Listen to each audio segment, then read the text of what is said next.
Hey everyone, welcome back to the channel. I'm so glad you're here. If you're new, don't forget to hit that subscribe button and ring the bell so you never miss out on any of our awesome content. Let's jump right into today's video. When I was 9, my family moved into a 2-story house in a quiet neighborhood. It wasn't anything fancy, but to us, it was perfect. My parents were excited to finally own their first home, and I was thrilled to have a room all to myself. The room I chose was on the second floor, right across from the attic door. It was always a little colder up there, even in the summer. I didn't think much of it at first, until I started hearing things. It began with whispers. Late at night, just as I was drifting off to sleep, I would hear a faint voice coming from the vent above my bed. At first, I thought it was the house settling, or maybe my parents watching TV downstairs. But the voice was too soft, too deliberate. It said my name. At first I thought I was dreaming, but then it happened again, and again. Emily. The voice was slow, breathy, and dry, like someone had been thirsty for years. I told my mom, but she brushed it off. Old houses make noises, she said. You're just not used to it yet. I tried to ignore it. I started sleeping with headphones on, but the voice didn't stop. It got louder, more persistent, and then it started talking. Not just my name anymore. It said things like, "Come up. I'm waiting. Bring the key." There was no key, at least, not that I knew of. Then one night, I couldn't take it anymore. I grabbed a chair, climbed onto my bed, and unscrewed the vent cover.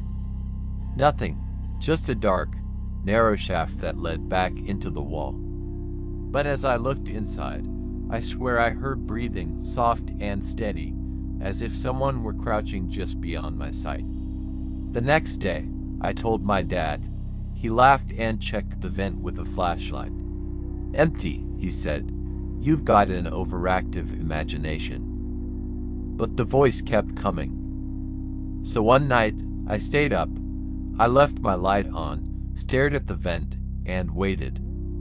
At 3:12 a.m. exactly, the vent began to rattle. It started with a gentle shake, then a voice, the same dry whisper, but clearer than ever before. I found the key. I froze. My hands were ice. My throat locked up. Then something metallic dropped into the vent from inside. It clinked once, then rolled down and out, landing on my bed. It was a small brass key. I screamed.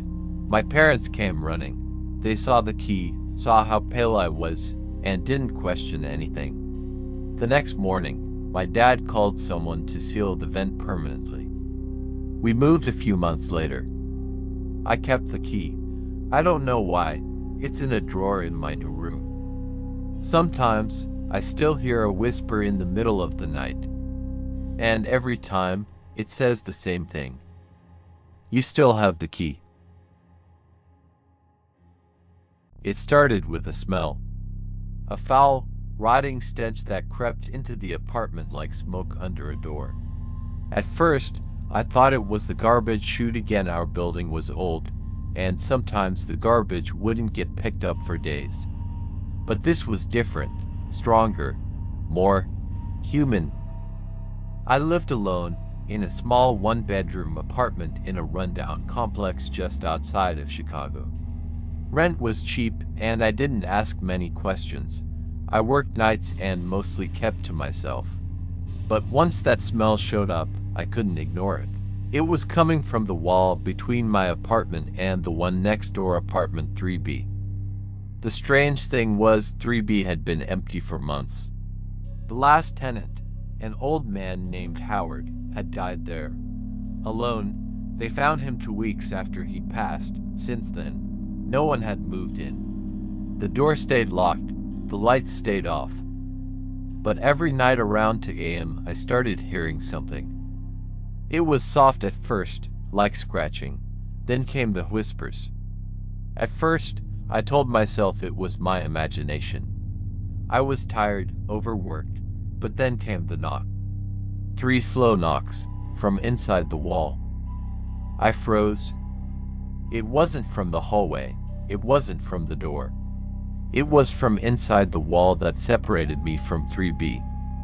I pressed my ear to the wall, and I heard breathing. Heavy, wet, like someone gasping for air through blood. I called the landlord the next morning. He laughed it off, said the walls were thin, probably just pipes or rats, but I knew better. That night, I stayed awake. I sat on the couch with the lights off, staring at the wall. At exactly 2:07 a.m. it happened again. 3 knocks. And then a voice. Help me. It was quiet, raspy, almost like a dying breath. I jumped to my feet. The voice came again, louder. I'm trapped. In the walls. I wanted to run. I should have. But something made me stay. Who are you? I whispered. Silence. Then, a laugh. Low. Cruel. Howard, the voice said. I never left. The air turned cold. My breath came out in clouds. I backed away slowly. The next day, I broke into 3B. I pried the door open with a crowbar and stepped inside. Dust covered everything. The air was thick with decay. But what made me scream was the wall. There were claw marks, deep gouges in the drywall, and written in dried blood, one word. Alive. I ran. I didn't pack. I didn't tell anyone. I left that place and never looked back. Sometimes, late at night, I still hear the knocks. When I was a kid, I was afraid of mirrors. Not because of ghosts or Bloody Mary or any of those stories my cousins told me at sleepovers. No, my fear was simpler, more personal. I was afraid because sometimes my reflection moved on its own. It started when I was 8. I was brushing my teeth late one night before bed. My mom was asleep in the other room. The house was quiet, so quiet I could hear the soft buzz of the bathroom light. I looked up, and I saw myself blink before I actually did. I froze. It wasn't a trick of the light. I know what I saw. I raised my hand slowly. So did the reflection. But just a half second too late, like it was copying me, not mirroring me. I told my mom the next day. She smiled gently, patted my head, said I had a wild imagination. But it didn't stop. Sometimes I'd see it smile when I wasn't. Sometimes it wouldn't move at all until I did, like it was waiting. I started avoiding mirrors, covering them with blankets. I even asked to sleep in my brother's room, just to get away from the big one in my closet. Then came the night it spoke. I'd gotten up to pee around 3 a.m. I didn't turn on the bathroom light. I didn't need to. The moon was bright through the window, casting a silver glow over everything. And when I looked in the mirror, my reflection was already there. Standing, smiling. Its lips didn't move, but I heard it, clear as day. Let me out. I screamed so loud I woke the whole house. My parents ran in, flipped the lights on. Nothing. Just me, shaking in front of a regular mirror. They thought I had nightmares. Maybe I did. For years, I tried to forget. I grew up, moved out, got a place of my own. But last week, it came back. I was getting ready for bed, brushing my teeth. Just like before, I'd forgotten the old fear. Grown past it, I thought. Until I noticed the mirror fogging up. I hadn't even turned on the hot water. And there, drawn in the condensation, were 3 words. You left me. My heart stopped. I wiped the mirror clean in panic. And my reflection didn't move. I stepped back, It stepped forward. And it smiled. "Switch," it said. This time, its lips moved. I ran. I haven't been back to that apartment. I don't use mirrors anymore. My phone camera, my reflection in windows, I avoid them all. Because it's still waiting. Waiting for me to look long enough. To smile back. To say yes.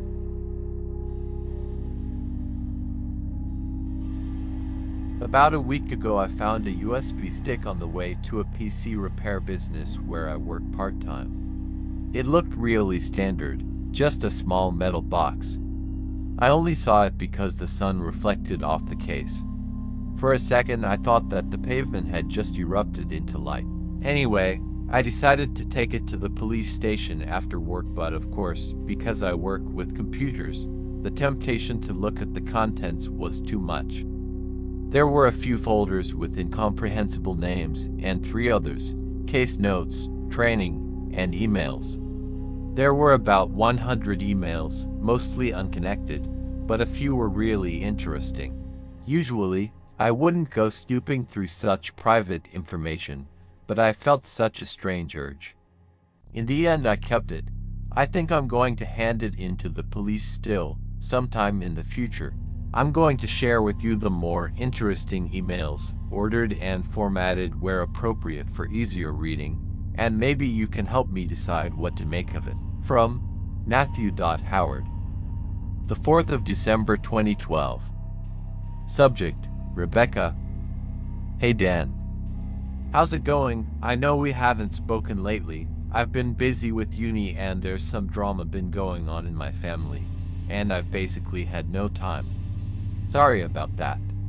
I'm emailing because I need some advice. What's with the fucking Hotmail account, by the way? It's about Becky, of course. You helped me out so much going through all that shit with her. I still think about her practically every day, but I've taken your advice. It's been difficult avoiding contact, but I've managed. Okay, I still have her number even though she deleted mine, but I blocked her on Facebook and all that other stuff. Well, until she fucking emailed me yesterday. She needs help. It's about John, the new guy. I want to punch his head in. She seems really upset. Should I reply? Thanks, Matt. From Gentleman. The 4th of December 2012. Subject, no. Matt. No, lol, doesn't matter why. You don't talk to a bitch until at least a year after, okay. Good luck, Dan. From Becky 123456789. The 4th of November 2012. Subject, hey Matt, we need to talk. Matt. I hope life is treating you well. It's been a while, huh? Any girls in your life? The past week I've been thinking about you a lot. I remember the moment when you said that you never want to speak to me again so clearly. I didn't mean to hurt you like that. I know my old address is blocked. I made this one to contact you. If it's okay, can we talk? John has been acting weird and I need some help. I'm asking you because... Well, Matt, to tell you the truth, I'm getting scared of John and you are the last guy I've been close to other than him for a while. And I don't want to tell my friends because they might judge him. Am I becoming a stereotype? Okay, if you don't immediately want to delete this email, please keep reading and I'll explain. But if you want, continue to ignore me and I will understand. And I really will never try to contact you again. Last month John tidied up the bathroom. Sounds stupid, I know, but he really went at it. I went in there and it was spotless. The surfaces gleamed, he'd put some sort of freshener down, and everything was exactly in its right place. You know how much stuff I have. We can't fit both our toothbrushes in the cupboards, so we lay them down by the sink. They were parallel to each other, completely straight, completely aligned. I was a bit freaked out, but I was also proud. You know, he just acted nonchalant, like it was nothing. Soon the rest of the house is super tidy. All the books are ordered alphabetically, everything put away, the magazines on the coffee table stacked up in a square.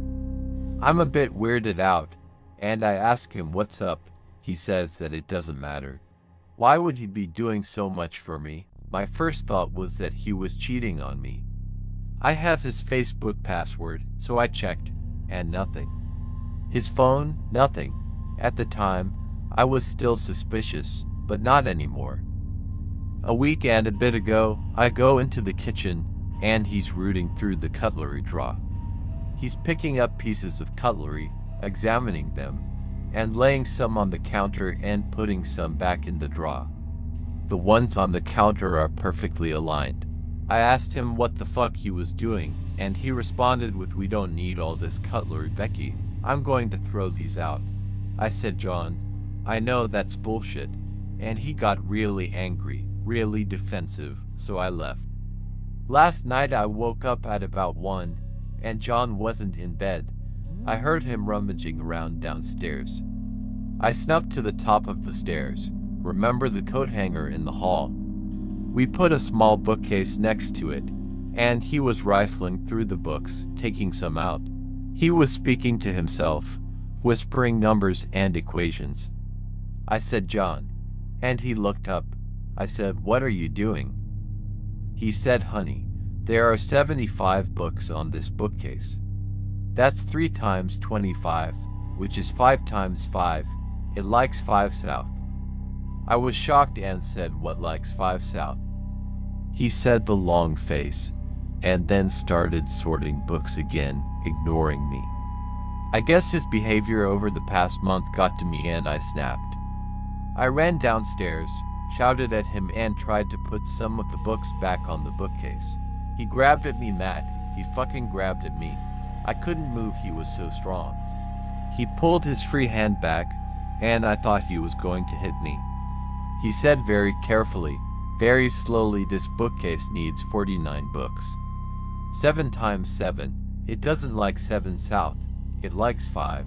Okay. I'm going to have to train you up." I was so scared.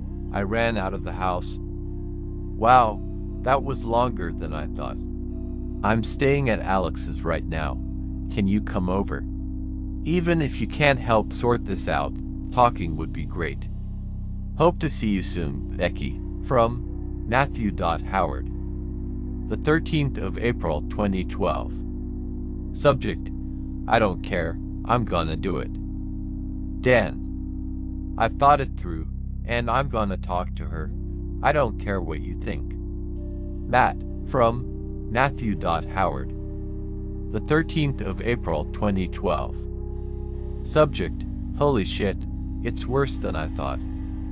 Dan. Sorry about being a dick in that last email, Dan, but I think I still love her. But listen, shit has really hit the fan, and at this point I just need someone to tell. I went round to Alex's. Becky is staying there, and as soon as I knock on the door she flies out and gives me the strongest hug I have ever felt. Her face was so red, I think she'd been crying non-stop since she left her house. Shit, I forgot you didn't know. John was being weird and she felt she had to leave. So, I comforted her, and got her some hot chocolate. Alex had fucked off somewhere. She probably didn't want to deal with Becky. Once she had calmed down enough, she asked if I would escort her back to her house and maybe confront John. I was looking forward to that, let me tell you. When we got to her house, she told me I should go in first. On the doorstep were 7 neat piles of books. I slowly pushed the door open and called out to John. There was no answer. Becky had told me before that the house was tidy, but walking in there freaked me out a little. It was like the house had no inhabitants, had never had inhabitants. We searched around, and I kept calling for John, but he didn't respond. Every room was so fucking tidy and put together, we were both on the edge of saying, let's just go. And then I checked the bathroom. There was a trail of blood leading from the sink to the bath. In the bath was John. He was so pale, his arms slit from palm to elbow. I almost threw up and tried to stop Becky from coming in, but she did. And then she threw up. We called the police, obviously, but while we were waiting, I noticed something. John was holding a small book. It looked like a diary. You know those moleskin things, one of those. And I took it. I don't know why. Becky didn't notice. She was pretty shaken up. Still is, of course. What should I do with this thing? I can't give it in now. Actually, when are you in town? I'd love to speak in person. Matt. Alright, that's it for today's video. I hope you enjoyed it. If you did, make sure to like, comment, and subscribe if you haven't already. Thanks so much for watching, and I'll see you in the next one. Take care.